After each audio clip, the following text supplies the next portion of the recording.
Hey everybody, it's Verbal D. Let's just jump right into it. My afterthoughts of chapter 16. Verse 1. Now Sarai, Abram's wife, bare him no children, and she had an handmaid, an Egyptian, whose name was Hagar. Pretty straightforward, right? And Sarai said unto Abram, Behold now, the Lord hath restrained me from bearing. I pray thee, go in unto my maid. It may be that I may obtain children by her. And Abram hearkened to the voice of Sarai. Now here's the problem, right? Abram's not listening to, he's not listening to the Lord. He said he will give him a son. He will give him an heir, right? And now he's listening to his wife, Sarai, who is kind of emulating Eve to Adam about eating from the forbidden fruit, right? Not trusting in God, not listening to God's promises. God clearly said he's going to make him father of many nations, right? Of a numerous nation. And now Abram hearkened to the voice of Sarai, to Sarai's great idea to sleep with her handmaid, right? Hagar, who was an Egyptian. And Sarai, Abram's wife, took Hagar, her maid, the Egyptian, after Abram had dwelt 10 years in the land of Canaan, and gave her to her husband, Abram, to be his wife. Now Abram married Hagar, right, to be his wife. Or he slept with her as he would his wife. You can interpret that in different ways, right? And he went in unto Hagar, right? He had sex with her. And she conceived, and when she saw that she had conceived, her mistress, being Sarai, Abram's wife, was despised in her eyes. So now she's like, I'm better than you, Sarai. Your man slept with me, and God gave me a child, right? So that's that egoistic, putting herself on a pedestal. Verse 5, And Sarai said unto Abram, My wrong be upon thee. So, my mistake. I've done something wrong. I have given my maid into thy bosom. I gave my maid to your chest, to your heart, right? And when she saw that she had conceived, I was despised in her eyes. The Lord judge between me and thee, right?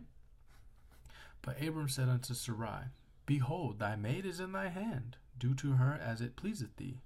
And when Sarai dealt hardly with her, she fled from her face. So Abram said, that's your handmaid. So she's looking at you a certain way. You need to check her so that she respects you. Sarai dealt hardly with her, and Hagar ran away. Right? And the angel of the Lord found her by a fountain of water in the wilderness, by the fountain in the way to Shur. And he said, Hagar, Sarai's maid, whence camest thou? When did you come here, right? And whither wilt thou go? Where will you go? And she said, I flee from the face of my mistress Sarai. And the angel of the Lord said unto her, Return to thy mistress, and submit thyself under her hands. Right? Because maybe Hagar, she's being a little cheeky. Abram just slept with her. God gave her a child, and now she's like disrespecting Sarai. And it was Sarai's idea in the first place, right? And the angel of the Lord said unto her, I will multiply thy seed exceedingly, that it shall not be numbered for multitude. Now this is the angel of the Lord speaking on behalf of the Lord, fulfilling the promise that he made to Abram. So because Hagar is having a child, God is still going to multiply from this child of many nations, because it is Abram's seed, regardless, right? It's an everlasting covenant. So if Abram had decided to just start sleeping with a whole bunch of different women, God would have, given him many children, as it is shown here that he's slept with the handmaid, but it was the wife's idea, right? But it wasn't.